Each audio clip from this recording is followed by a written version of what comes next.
Papalapit na ng papalapit tayo sa katotohanan. Kaya't pinipilit ilihis upang makaiwas ang mga tunay na may sala sa katarungan.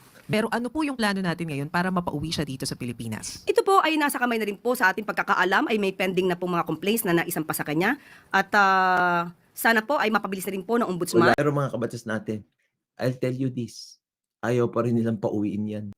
Pero, ayaw pa rin. Ang best case scenario kasi dito, mga kabatas natin, no?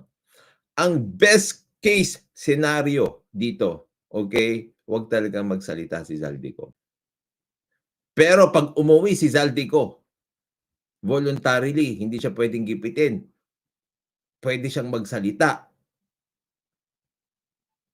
nang walang nanghaharas sa kanya. That's the worst case scenario para sa kanila. Ang best case scenario, hindi siya magsalita. Wala siyang sabihin kahit ano. Pero that's the worst case scenario for Zaldico.